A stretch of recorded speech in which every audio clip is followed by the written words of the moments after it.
Hello everyone! Welcome back to my channel. Ako po si Hanily Trudes.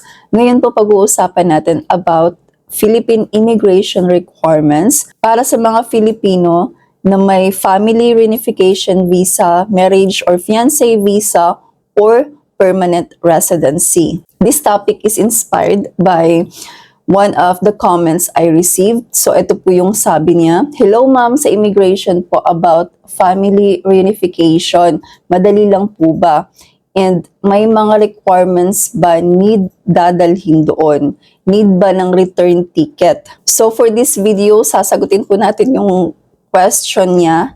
Isa-isahin po natin yung mga requirements and syempre magbibigay din po ako ng tips para sa inyo para hassle-free po yung travel nyo. So eto po yung general requirements kapag kayo po ay merong family reunification visa for spouse or for minor, and kapag fiancé visa yung hawak nyo or marriage visa kung saan magpapakasal kayo sa ibang bansa, and kung, for example, permanent resident permit ang hawak nyo. So first po na requirement, of course, yung passport po natin. And then kailangan din po natin mag-register sa e-travel para sa departure. Yung visa natin o di kaya yung residence permit po natin. Next po ay CFO certificate. Marami po sa atin na walang idea about dito sa CFO. CFO or Commission on Filipinos Overseas. So, ito po ay mandatory para sa mga first-time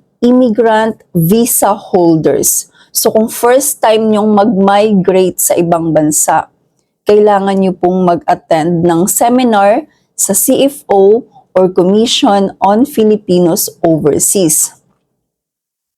Para po ito ma-prepare tayo bago tayo mag-migrate sa ibang bansa. So, meron pong mga exemption dito sa CFO. May mga exemptions po dito na yung iba hindi na kailangan. For example, kung dati na kayong nakatira or nakatira na kayo sa ibang bansa for a long period of time and then magbabakasyon na lang kayo sa Pilipinas, hindi nyo na kailangan pang mag-attend ng seminar kasi hindi nyo naman na first time na mag-migrate sa ibang bansa kasi nga nakatira na kayo doon. And next po na exempted ay kapag yung sponsor or yung petitioner nyo ay isang OFW. Kung ang petitioner nyo ay OFW, hindi na rin po ito mandatory. And meron din pong iba't ibang visa types na exempted na sa CFO, hindi na kailangang mag-register. So, meron akong video about this. Meron akong other video about po dito kung ano-ano yung mga visa type na hindi na kailangan at ano-ano yung mga visa type na kailangan mag-register sa CFO. And meron din po akong other video, tutorial video actually, kung paano ba mag-register, step-by-step guide kung paano mag-register sa CFO, kung paano mag-book ng appointment for seminar. So, panoorin niyo po yun. Ilalagay ko po yung mga links sa comment section para meron po kayong guide. Meron lang din po akong importanteng reminder po para sa inyo. Mag-ingat po kayo sa pag-avail sa mga fixers dyan sa Philippines para sa CFO certificate. Kasi marami na pong na-hold sa immigration dahil yung hawak nila na CFO certificate ay peke or fake. So, madalas nakukuha po ito sa mga fixer. And then, kailangan nyo pang magbayad ng malaki.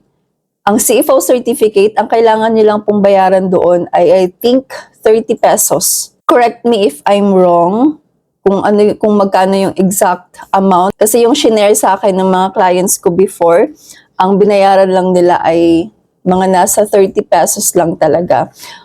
And then, unlike sa fixer kayo, magpapagawa kayo ng CFO certificate, you have to pay like mga libo-libo. 5,000 pesos, I think. I'm not sure. Basta mahal. And then, ang ending ay fake pala yung CFO certificate. Again, panoorin niyo po yung video. Meron po akong tutorial paano mag-register. Panoorin niyo po yun para hindi niyo na kailangan pang maghanap pa ng mga fixer na para makakuha kayo ng CFO certificate kasi maho-hold din po kayo sa immigration. Vini-verify po nila yun kung fake ba yung CFO certificate natin. So sa experience ko talaga before, tinanong ako ng immigration officer kung pwede bang ipakita sa kanila yung email na galing sa CFO na naka-attach ang CFO certificate. Kasi kapag kukuha po tayo ng CFO certificate, sinesend po nila ito digital. Digital po yung CFO certificate, sinesend sa email. So, to verify, para ma-verify ng immigration na totoo, possible na titingnan po nila yung email na galing mismo sa CFO. So, next po na requirement ay proof of relation with the sponsor. Kaano-ano po natin yung sponsor natin or yung petitioner natin. Kailangan po natin mag-prepare or maghanda ng, for example, marriage certificate kung spouse po natin yung sponsor or birth certificate. And then next po ay ID copy ng sponsor or ng petitioner natin. Either passport bio page copy or any ID po na valid. And then next po kapag OFW ang petitioner natin, kailangan po ng overseas employment certificate. So dahil hindi na mandatory yung CFO, possible po hahanapin ng immigration ang OEC or Overseas Employment Certificate. So kapag walang OEC, possible po kayong hanapan ng CFO certificate. So yun po yung general requirements. So ngayon, sasagutin po natin yung other question kung kailangan pa ba ng return ticket. So yung return ticket po ay hindi na po necessary. Kung tatanungin po kayo ng immigration officer, kasi sa experience ko, tinanong po ako ng immigration officer kung meron daw ba akong return ticket. So, ang hawak ko po nun ay family reunification visa to spouse. So, ang sagot ko po sa officer, wala po kasi mag-a-apply na po ako ng residence permit doon. Yun po yung sagot ko. And then, ang sabi ng officer, nag-okay lang din po siya. So, walang problema. Meaning, hindi po talaga necessary na provide tayo ng return ticket. Kasi yung visa natin ay eligible na tayo na mag-apply ng residency sa ibang bansa or long-term visa na yung hawak natin. So kung for example, the same yung mangyari sa inyo, the same sa akin na tinanong ako kung meron ba akong return ticket, pwede nyo din pong isagot yung same po sa sinagot ko na mag-a-apply na kayo ng residency and wala pa kayong idea kung kailan yung uwi nyo sa Pilipinas. And then, isi-share ko din po sa inyo yung mga common questions sa immigration po natin sa Pilipinas. So kapag long-term visa, ay very smooth na talaga sa immigration. Basta kompleto lang po yung requirements natin. So ito po yung common question ng immigration po sa atin. Saan ang punta? Saan yung destination natin? So isagot lang po natin yung country kung saan po yung destination.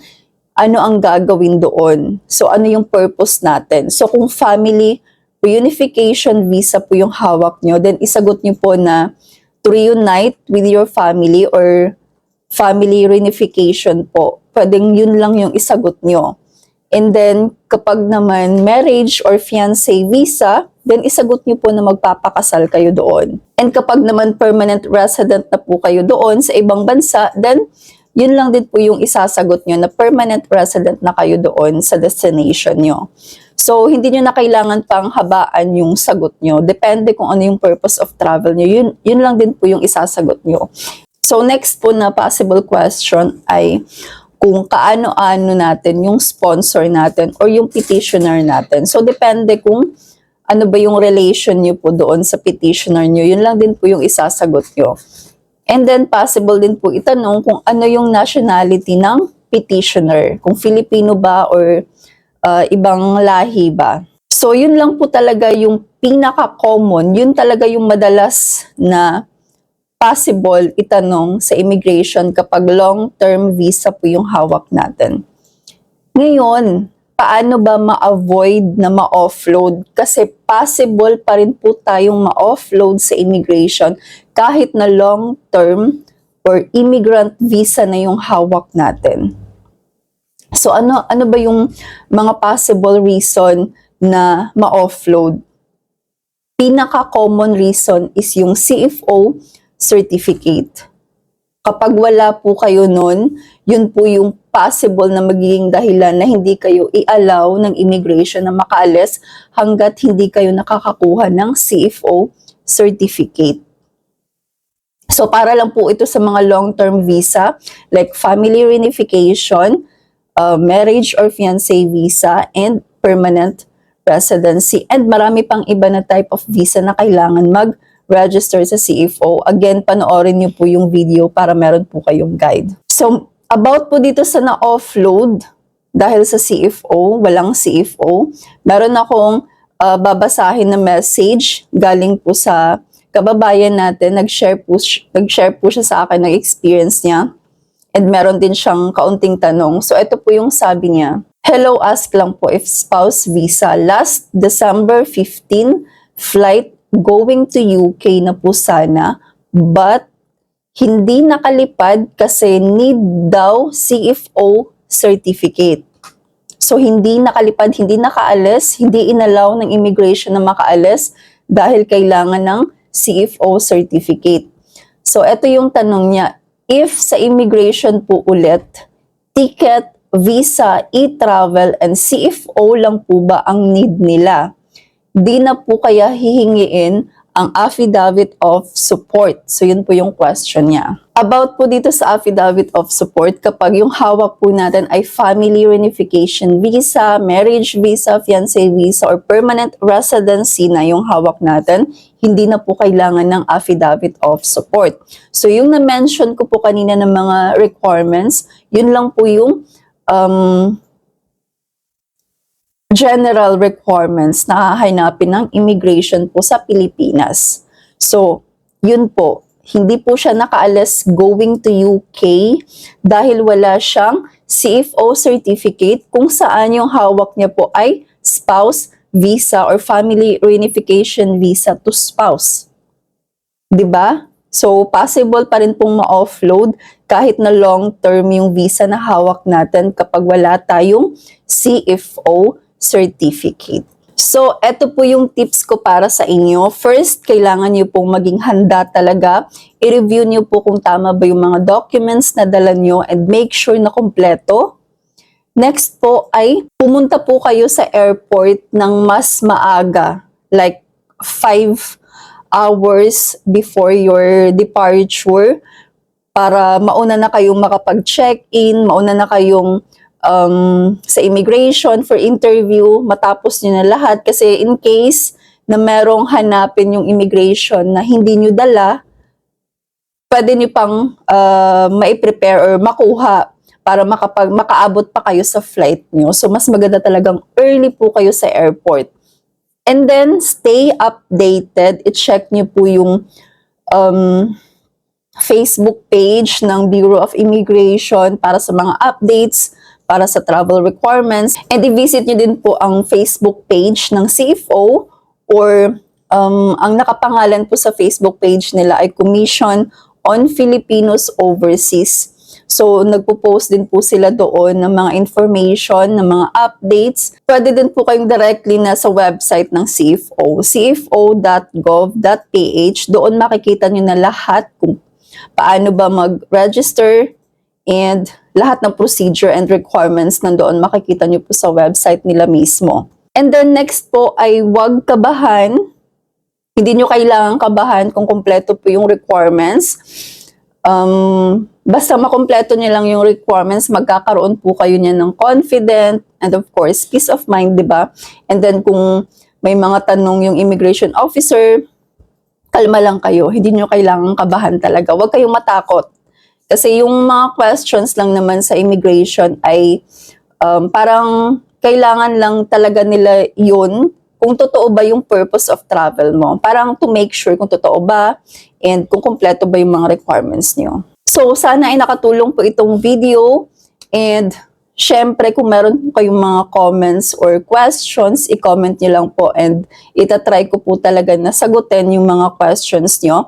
And then, huwag niyo pong kalimutang mag-subscribe kung hindi pa po kayo nakapag-subscribe and i-like and share po itong video kung sa tingin niyo po ay makakatulong sa mga kababayan natin, sa kaibigan niyo or sa family member niyo. Thank you po for watching and safe travels po sa mga meron pong upcoming flight and Happy New Year po sa lahat. Bye-bye!